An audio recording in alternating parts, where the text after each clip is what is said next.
जय हिंद, वंदे मातरम। आप सभी लोगों का एनपीजी क्लासेस में स्वागत है। हम आप लोगों के बीच में आज स्वतंत्र अभिव्यंजन मेंडल के तीसरे नियम पर चर्चा करेंगे। हम जब स्वतंत्र अभिव्यंजन के नियम की बात कर रहे हैं, यहाँ पे हम दो जोड़े लक्षणों का क्रॉस बताएंगे। यहाँ आप ध्यान से देखिएगा कि दो जोड़े लक्षणों का क्रॉस होता है। पहली पीढ़ी में जो संतति संतान होंगे वो कैसे क्या उत्पन्न होंगे, दूसरी पीढ़ी में जो उसका जब हम सेल्फ क्रॉस कराएंगे तो क्या देखने को मिलेगा। इन सभी टॉपिक पे यही हम चर्चा भी करेंगे। तो सबसे पहले हम स्टार्ट करने जा रहे हैं लॉ ऑफ इंडिपेंडेंट असॉर्टमेंट, स्वतंत्र अभिव्यंजन का नियम, जो मेंडल का तीसरा नियम है। ध्यान दीजिएगा, लॉ ऑफ इंडिपेंडेंट असॉर्टमेंट।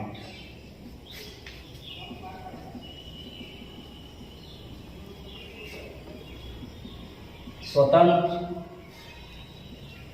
अभिव्यंजन का नियम।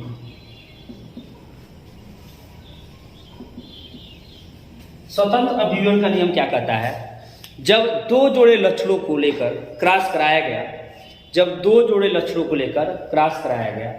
तो पहली पीढ़ी में संकरित प्रभावी लक्षण वाले पौधे प्राप्त होते हैं। लेकिन जब इन्हीं संकरित पौधों का आपस में क्रॉस कराया गया तो अगली पीढ़ी में सभी के सभी जितने लक्षण लिए गए थे, हर प्रकार के लक्षण के पौधे प्राप्त होते हैं। यानी यहाँ कहने का मतलब क्या है कि सारे के सारे लक्षण जो थे, प्रभावी लक्षण, अप्रभावी लक्षण, सब के सब लक्षण स्वतंत्र थे और अपने लक्षणों को प्रदर्शित कर रहे थे, उसका वंशानुगत कर रहे थे। इसलिए इसे स्वतंत्र अभिव्यंजन का नियम भी कहते हैं। तो ध्यान दीजिएगा, मैंने क्या कहा? जब दो जोड़े लक्षणों जैसे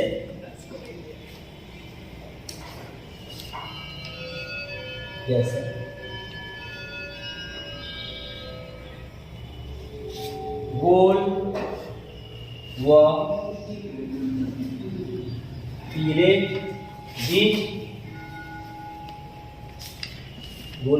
बीज, कैपिटल आर, कैपिटल वाई,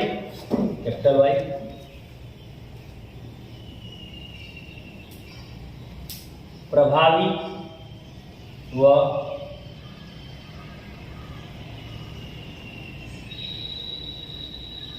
झुर्रीदार व हरा, स्मॉल आर, स्मॉल वाई का क्रॉस या संकरण कराया गया तो पहली पीढ़ी में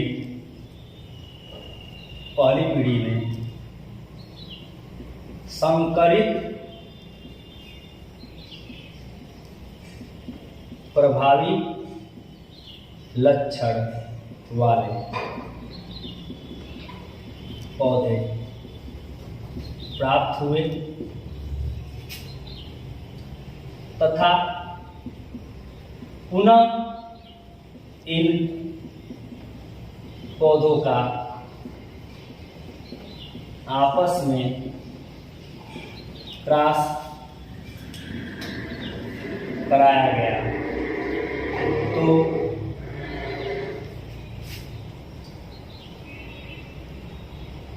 जितने लक्षण प्रभावी व अप्रभावी रूप के थे, स्वतंत्र पूर्वक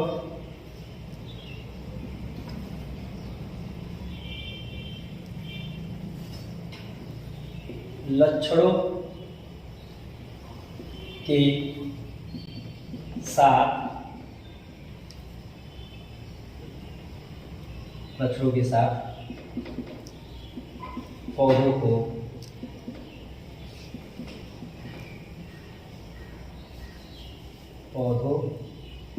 के साथ उत्पन्न होते हैं। इस कारण इसे स्वतंत्र अपव्यूहन का नियम कहते हैं। यानी सीधा सीधा सा मतलब है कि जब दो जोड़े लक्षणों जिसमें से गोल व पीले प्रभावी लक्षण व झुर्रीदार व हरे अप्रभावी लक्षण का क्रॉस कराया गया तो पहली पीढ़ी में संकरित प्रभावी लक्षण वाले पौधे प्राप्त हुए तथा पुनः इन पौधों का जब आपस में क्रॉस या संकरण कराया गया तो जितने लक्षण प्रभावी और प्रभावी रूप के थे स्वतंत्र लक्षणों के साथ पौधों के साथ उत्पन्न होते हैं। यानी यहाँ पे जितने प्रभावी लक्षण या अप्रभावी लक्षण थे, प्रभावी लक्षण अप्रभावी लक्षणों के ऊपर अगली पीढ़ी में प्रभाव नहीं बना पाते। ये सब के सब लक्षण स्वतंत्र पूर्वक अपने पौधों के साथ उत्पन्न होते हैं, दिखाई पड़ते हैं, इसलिए इसे स्वतंत्र अपव्यूहन का नियम कहते हैं। ध्यान दीजिएगा यहाँ क्रॉस कैसे किया जाता है। सबसे पहले दो जोड़े लक्षणों के पौधों को लेकर जब क्रॉस कराया गया, ध्यान दीजिएगा यहाँ पे जब दो जोड़े लक्षणों को लेकर क्रॉस कराया गया, capital R capital Y cross small R small Y.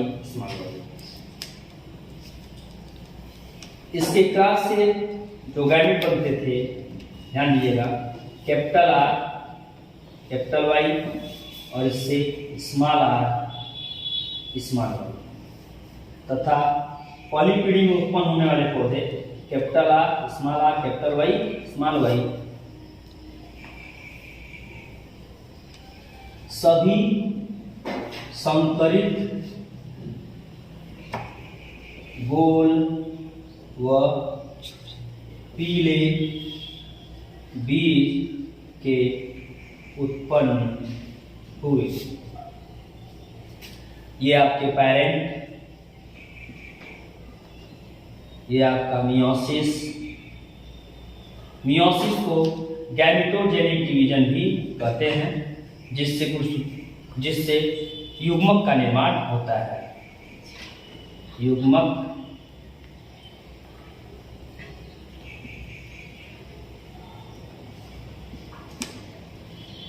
और ये आपका निषेचन फर्टिलाइजेशन। ये आपका F1 जनरेशन प्रोजेनी यानी F1 संतति उत्पन्न हुआ। All hybrid round and yellow seed के प्लांट फल उत्पन्न हुए। ये सब के सब all hybrid round and yellow. जब इन पौधों को लेकर वापस आपस में क्रॉस कराया गया, ध्यान दीजिएगा यहाँ पे गैमेट बनेंगे, उस चेकरबोर्ड का हम डिस्कशन यहाँ पे करेंगे और बिल्कुल ध्यान से समझिएगा। किसी भी तरीके से आप क्रॉस करेंगे तो पूरा का पूरा आपको ये कॉन्सेप्ट समझ में आ जाएगा। यहाँ जब इसी पौधे का सेल्फ पॉलिनेशन या स्वपरागण कराया गया,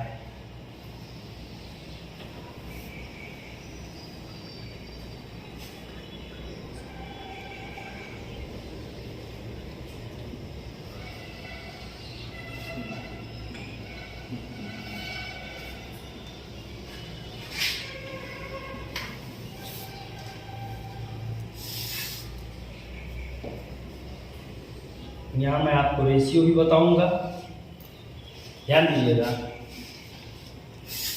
इसका जब स्वपरागण कराया गया तो पहली पीढ़ी में जो गैमेट बनते थे, ध्यान दीजिएगा, capital R capital Y small Y. इसका एक तरीके से मैंने क्लास बताया हुआ है, capital R capital Y small Y. Capital R का कैपिटल वाई के साथ, कैपिटल आर का स्मॉल वाई के साथ, स्मॉल आर का कैपिटल वाई के साथ, और स्मॉल आर का स्मॉल वाई के साथ। ये 4 प्रकार के गैमेट बनते हैं। Capital R capital Y, capital R small Y, small R capital Y, small R small Y. उसी प्रकार यहाँ क्योंकि 4 गैमेट नर युग्मक माता में और 4 नर युग्मक पिता में बनेंगे, कुल 16 संतति या संतानों का निर्माण यहाँ होगा। कुल 16 संतति या संतानों का निर्माण यहाँ देखने को मिलेगा। Capital R capital Y, capital R small Y, small R capital Y, small R small Y. अब इसका ध्यान दीजिएगा, आप इस क्रम में आगे बढ़िए, चाहे इस क्रम में नीचे की तरफ आइए, ये आपको क्रम देखने को बिल्कुल मिलेगा। अब ध्यान दीजिएगा, हम जब क्रॉस कराएंगे आप बाएं से दाएं चलिए, हमेशा आगे बढ़ते चलिए, ये बात आपको बिल्कुल समझ में आएगी। आप इसे ले लीजिए, इसका इन चारों से, फिर इस दूसरे वाले का इन चारों से, फिर इस तीसरे वाले का इन चारों से, फिर चौथे वाले का इन चारों से, सबसे कराएंगे। यहाँ आपको हम पहले ही बता दे रहे हैं कि जो रेशियो मिलेगा वो 9:3:3:1 के रूप में ये आपका फिनोटाइपिक रेशियो मिलेगा। हम नेक्स्ट वीडियो में फिनोटाइप और जीनोटाइप पे डिटेल में डिस्कस करेंगे। यहाँ इस क्लास को आप समझ लीजिए और इसके बाद आपको Mendel first law, second law, third law के क्लास में कोई कंफ्यूजन नहीं होगा। सारे के सारे सेक्टर आप आसानी से कर सकते हैं, जिसका वीडियो मैं पिछले ही आपके सामने प्रस्तुत कर चुका हूँ। अब ये ध्यान दीजिएगा, capital R capital R capital R capital R capital R capital R capital Y capital Y. यहाँ आइए, थोड़ा सा ऊपर बना लीजिए, नीचे लिखने के लिए जगह आ जाए। Capital R capital R capital R capital Y capital Y. यहाँ capital R capital R capital R small Y. यहाँ capital R small R capital Y capital Y. यहाँ capital R small R capital Y small Y. उसी तरफ इसको हम लेंगे, इसका इससे capital R capital Y small Y. दूसरे वाले से capital R small Y small Y. फिर इसका तीसरे वाले से capital R capital Y small Y. फिर लास्ट वाले से capital R small Y small Y. ध्यान देते रहिएगा, बिल्कुल आसानी से आप कोई भी क्लास इसके आधार पे कर सकते हैं। अब आइए इसका पहले से, तो capital R small R capital Y capital Y. ध्यान दीजिएगा, कैपिटल आर स्मॉल आर और कैपिटल वाई कैपिटल वाई। सुविधाजनक स्थिति बनी रहे, सुविधा को देखते हुए हमेशा कैपिटल को पहले लिखा जाता है। ये कैपिटल जो होंगे आपके एलील्स जो होंगे, जीन के जो आपके गैमेट के रूप में दिख रहे हैं, उनको पहले रखेंगे और स्मॉल वाले को बाद में रखेंगे। और जबकि जब सब के सब स्मॉल होंगे तो वो आपके उसी रूप में रख दिए जाएंगे, उसमें कोई दिक्कत नहीं है। अब इससे कराइए, capital R small R capital Y small Y. इससे capital R small R capital Y capital Y, capital R small R capital Y capital Y. और लास्ट वन इसका आइए, small R capital Y small Y. अब last वाले का इन चारों से बड़ा आसान बिल्कुल तरीके से आपका गैमेट आपस में क्रॉस कर रहा है और ये फर्टिलाइजेशन हो रहा है।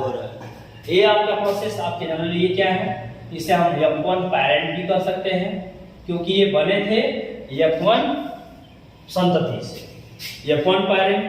और ये प्रोसेस जो हो रहा है, ये प्रोसेस है, पहले तो ये गैमेट हैं, ये सब के सब गैमेट्स हैं। आप इसे मेल गैमेट कह लीजिए और यहाँ आपके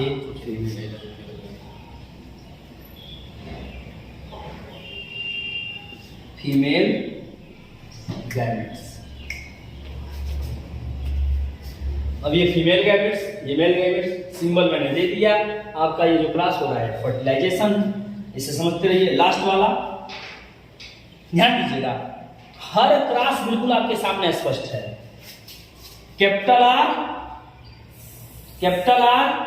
small R, capital Y, small Y. दूसरा capital R, small R, small Y, last.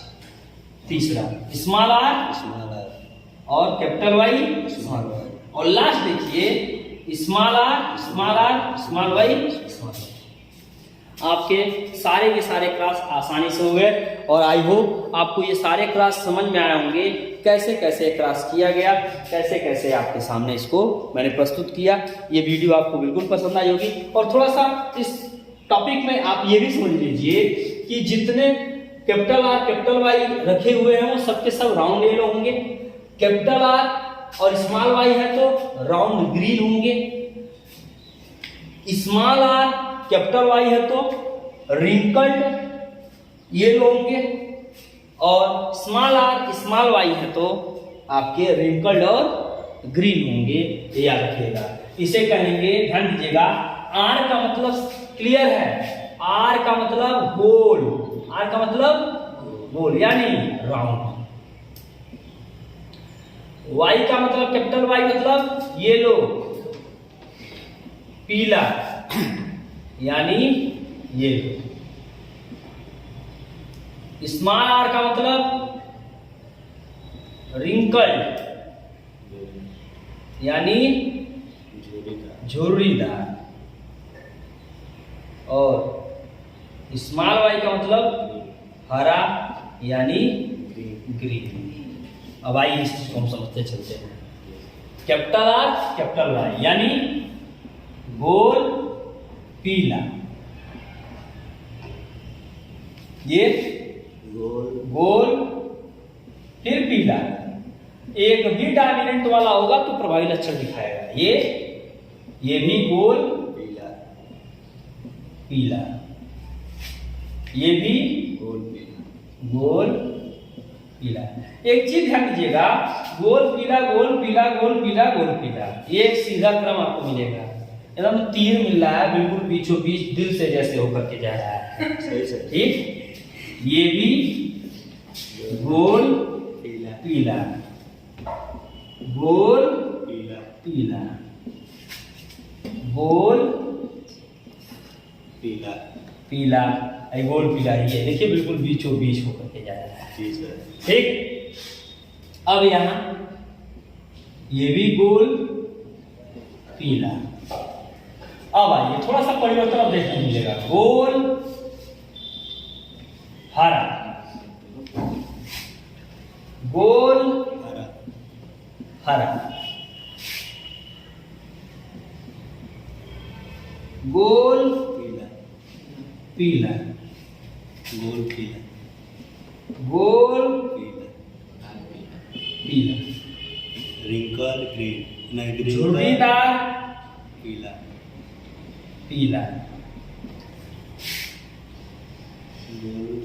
गोल हरा, रिंकल ग्रीन, झुर्रीदार पीला।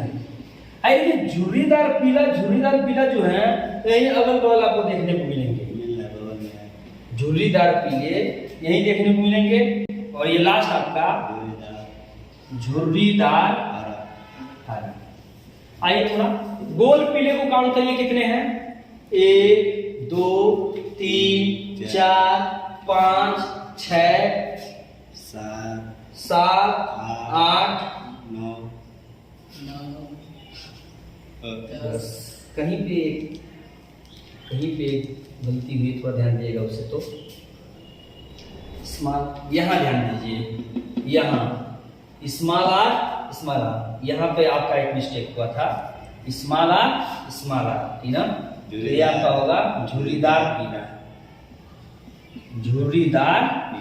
पीला। अब देखिए तो 3 झुर्रीदार पीले है, एकदम अगले बोले में नाच रहे हैं। 3 झुर्रीदार पीले, गोल पीला गोल पीला गोल पीला, गोल पीले को आप ऐसे जीपी लिख दीजिए कि ना, गोल पीले को आप या ए टाइप मान लीजिए, गोल पीले को ए बना लीजिए, ठीक ना, ए और ये ए, फिर ए और ये कितने हुए, 1 2 3 4 5 4 9, यानी गोल पीले कितने हैं, 9, गोल पीले कितने हैं, 9। अब आइए दूसरा, गोल हरा, इसे बी बना लीजिए, गोल हरा ए 2 और ये 2 और 3 4 यहाँ 3, तो गोल हरे कितने हैं, 3, यानी गोल पीला आपका, गोल पीला 9, गोल हरा 3। अब आइए झुर्रीदार पीला, इसे सी कर लीजिए, झुर्रीदार पीला 3 और लास्ट झुर्रीदार हरा 1। यानी आपको रेशियो बिल्कुल क्लियर मिल गया कि 9:3:3:1 के रूप में ये पौधे हमें प्राप्त होंगे। इसमें से 9 गोल पीले, 3 झुर्रीदार पीले, 3 गोल हरे और 1 झुर्रीदार हरा आपको देखने को मिलेगा। यहाँ आपको स्वतंत्रता पूर्वक सारे रेशियो देखने को मिले, जितने लक्षण लिए गए थे वो सारे के सारे लक्षण इस क्लास में दिखाई दिए, इसलिए वो सारे के सारे लक्षण स्वतंत्र थे, स्वतंत्रता पूर्वक अपने लक्षणों को प्रदर्शित कर रहे थे, इसलिए इस नियम को स्वतंत्र अभिव्यंजन का नियम कहते हैं। यहाँ प्रभावी लक्षण अगली पीढ़ी में अप्रभावी लक्षण के ऊपर कोई प्रभाव नहीं बनाता, यानी उससे वो क्या होता है, स्वतंत्र होता है, इसलिए इसे स्वतंत्र अभिव्यंजन का नियम, इसलिए इसे लॉ ऑफ इंडिपेंडेंट असॉर्टमेंट कहते हैं। Thanks to all of you and keep watching this video. Thanks.